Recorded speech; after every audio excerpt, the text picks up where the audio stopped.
Spectrum case அப்படிங்கிறது வந்து இந்தியாவையே உழுக்குன ஒரு ஊழல் குற்றச்சாட்டு. அது ஊழல் நடந்துச்சா நடக்கலையா சரியா தப்பான்ற விவாதங்கள் வரதுக்கு முன்னாடியே கிட்டத்தட்ட 2009 2011 தேர்தல்களில் வந்து இந்த ஸ்பெக்ட்ரம் அப்படிங்கிறது ஒரு பெரிய அளவில் இந்தியாவையே உழுக்குன ஒரு ஊழலாக வந்து பேசப்பட்ட வழக்காக பகிரப்பட்டுச்சு. செந்தில் பாலாஜி அவர்கள் முன்னாள் அமைச்சர், அதாவது அமைச்சர் பதவியில் இருந்தபோதே அவர் வந்து சிறைக்கு போனால் பின்னாடியுமே கூட அவர் அமைச்சராக நீடித்தார். அதுக்கப்புறம் வந்து கண்டனங்கள் வலுத்ததுக்கப்புறம் நீதிமன்றங்கள் சொன்னதுக்கப்புறம் அவர் அமைச்சர் பதவியிலிருந்து மாற்றப்பட்டார். 888 கோடி ஊழல். இந்த ஊழல் எதன் முகாந்திரத்தில் அப்படின்னு கேட்டிங்கன்னா கிட்டத்தட்ட 35 லட்சம் பேருக்கு அரசாங்க வேலை வாங்கி தருவதாக, அதாவது பணி அமர்த்துவதற்காக அப்படிங்கிறதுக்காக வாங்கப்பட்டிருக்கு. கேஎன் நேரு அவர்கள் மூலமா முதலமைச்சருக்கும் இதுல தொடர்பு இருக்கு, உதயநிதி ஸ்டாலின் துணை முதலமைச்சருக்கும் இதுல தொடர்பு இருக்கு அப்படிங்கிற மாதிரியான ஊழல் விமர்சனங்களை இவங்க முன்வச்சாங்க. சுகாதார பணியாளர்கள் அப்படிங்கிறவங்க இருக்காங்கல்ல, இந்த நவீன கட்டட கழிப்பறையை சுத்தம் செய்யறதுலேருந்து கட்டி கொடுக்கறதுலேருந்து அதை பராமரிக்கிறதுலேருந்து இதற்கான வெண்டார்ஸ் கொடுக்குறாங்கல்ல, அந்த வெண்டார்ஸில் கூட இவங்க ஊழல் செய்கிறாங்க. கேஎன் நேரு, பொன்முடி, கேகேஎஸ்எஸ்ஆர் ராமச்சந்திரன், அது மட்டும் இல்லாமல் திரு உதயநிதி ஸ்டாலின், திரு ஸ்டாலின் அவர்கள் அப்படின்னு இப்படி இவங்க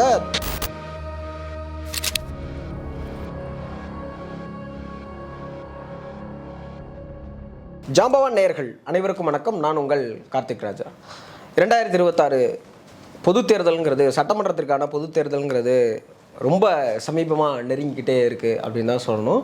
இதன் அடிப்படையில் இந்த 5 வருஷத்தில் ஆளும் கட்சிக்கு எதிரான பல்வேறு குற்றச்சாட்டுகள், பல்வேறு அறிக்கைகள்னு தொடர்ச்சியாக எதிர்கட்சிகள்லாம் ஒரு பக்கம் இயங்கிக்கிட்டே இருக்காங்க. அப்படி அவங்க என்னென்ன குற்றச்சாட்டுகள்லாம் வச்சாங்கங்கிறத நம்ம ஒரு இதுவாக பார்த்துட்டு வரோம். அப்படி இருக்கும்போது இந்த ஊழல் குற்றச்சாட்டு அப்படிங்கிறது வந்து ஆளும் திமுக அரசின் மேலே ரொம்ப காத்திரமாகவே முன்வைக்கப்பட்டிருக்கு அப்படின்னு தான் சொல்லணும்.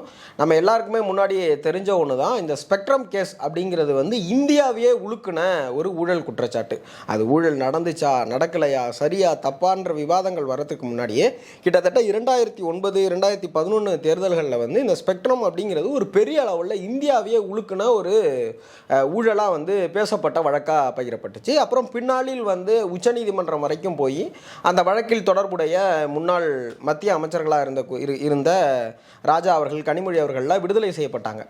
இது நம்ம எல்லாருக்குமே தெரிஞ்ச ஒன்று தான். ஆனாலுமே கூட இன்றைக்கு வரைக்கும் இந்த 2G ஸ்பெக்ட்ரம் அப்படிங்கிற ஊழல் குற்றச்சாட்டுங்கிறது வந்து அவங்க மேலே தொடர்ச்சியாக திமுக மீது வைக்கப்பட்டுட்டே இருக்குது. அது மட்டும் இல்லாமல் திமுக அரசாங்கத்தின் மீது வைக்கிற ரொம்ப முக்கியமான குற்றச்சாட்டுகளில் முதல் குற்றச்சாட்டு இந்த ஊழல் அப்படிங்கிறது தான்.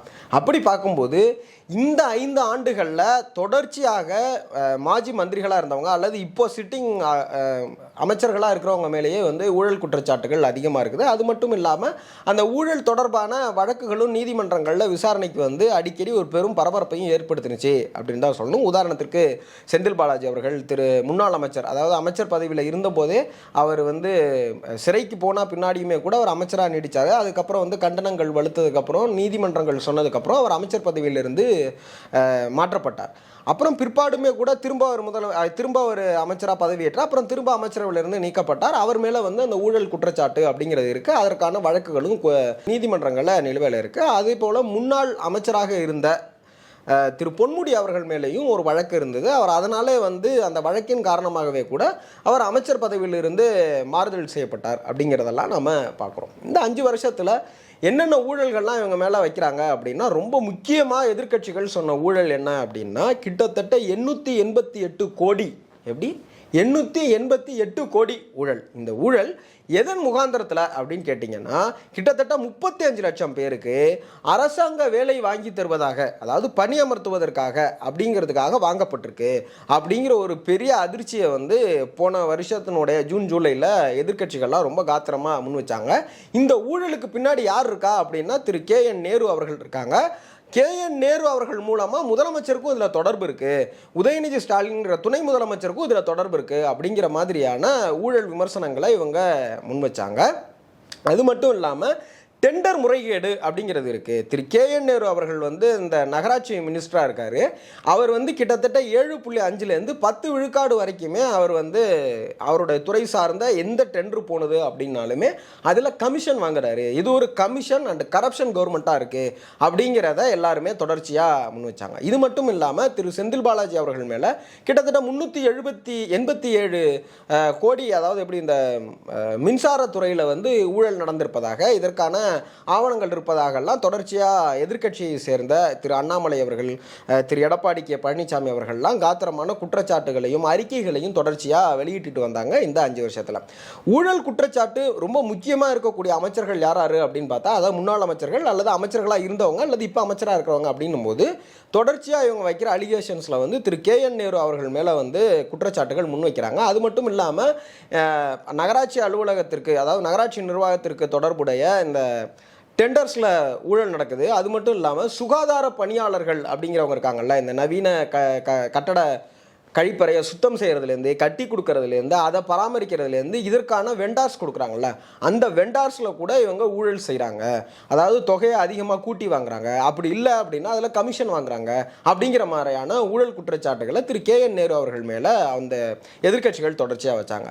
அது மட்டும் இல்லாமல் இந்த மாதிரியான முக்கியமான நபர்கள் யாராரு அப்படின்னா KN நேரு, பொன்முடி, KKSSR ராமச்சந்திரன், அது மட்டும் இல்லாமல் திரு உதயநிதி ஸ்டாலின், திரு ஸ்டாலின் அவர்கள் அப்படின்னு இப்படி இவங்க தொடர்ச்சியாக இவங்கள்லாம் இந்த ஊழலுக்கு பின்னாடி இருக்காங்க. பள்ளிக்கூட நிர்வாகத்திற்கு தொடர்புடைய இடங்களை கூட இவங்க வித்திருக்கிறாங்க மதுரையில் அப்படிங்கிற மாதிரி கிட்டத்தட்ட 150லேருந்து 120 கோடிக்கு வந்து அந்த இடங்கள் வந்து விற்கப்பட்டதற்காக ஆவணங்கள் வெளியானது அப்படிங்கிற மாதிரிலாம் தொடர்ச்சியான குற்றச்சாட்டுகளை இவங்க அடுக்கிக்கிட்டே வராங்க. இதில் ரொம்ப முக்கியமாக பேசப்படுறது என்ன அப்படின்னா, இந்த டாஸ்மாக் முறைகேடு அப்படிங்கிறது ரொம்பவே பேசப்பட்டுச்சு. திரு செந்தில் பாலாஜி அவர்கள் வந்து முதல்ல 2021, 22, 23 இருந்தப்பவே கூட என்ன பேசப்பட்டதுன்னா, இந்த பாட்டிலுக்கு எக்ஸ்ட்ரா 10 ரூபா வாங்குறாங்க அப்படிங்கிறது ஒரு பெரிய விமர்சனத்தை உண்டாக்குனுச்சு. இதற்கு பின்னாடி இந்த ஊழலில் வரக்கூடிய தொகை உதயநிதி ஸ்டாலின் அப்புறம் ஸ்டாலின் அவர்கள் வரைக்கும் போகுது அப்படிங்கிற மாதிரியான குற்றச்சாட்டுகளை தொடர்ச்சியாக முன் வச்சாங்க. இந்த குற்றச்சாட்டுகளை எல்லாம் இந்த தேர்தலில் பிரதிபலிக்கும் அப்படிங்கிறதுனால எதிர்க்கட்சிகள் திரும்பவும் இந்த குற்றச்சாட்டுகளை எல்லாம் இவ்வளவு ஊழல்கள் வந்து இங்கே மலிஞ்சிருக்குது, இந்த அரசாங்கம் ஒரு ஊழல் மலிந்த அரசாங்கமாக இருக்குது, கரப்ஷனும் கலெக்ஷனும் மட்டும்தான் இந்த அரசாங்கத்தினுடைய தார்மீக நோக்கமாக இருக்குது அப்படிங்கிற குற்றச்சாட்டுகளை தொடர்ச்சியாக முன் வச்சு பிரச்சாரங்களும் இப்போது செஞ்சுட்டு வராங்க. இதற்கு மேலேயும் இந்த அரசாங்கம் நீடிக்கக்கூடாது, இந்த ஊழல் அரசாங்கத்தை உடனே வீட்டுக்கு அனுப்பணும் அப்படிங்கிற அடிப்படையில் எதிர்க்கட்சிகள்லாம் ஒரு நீள திரண்டு இந்த கவர்மெண்ட்டுக்கு ஒரு நெருக்கடியை கொடுக்குறாங்க. மக்கள் இவர்களுடைய கோரிக்கைகளை அல்லது இவர்களுடைய குற்றச்சாட்டுகளை ஆலோசிப்பாங்களா, யாருக்கு வாக்களிக்க போகிறாங்க அப்படிங்கிறது அதோட ரிசல்ட் நமக்கு மே 4 தான் தெரியும். தொடர்ந்து இணைந்திருங்கள். நன்றி, வணக்கம்.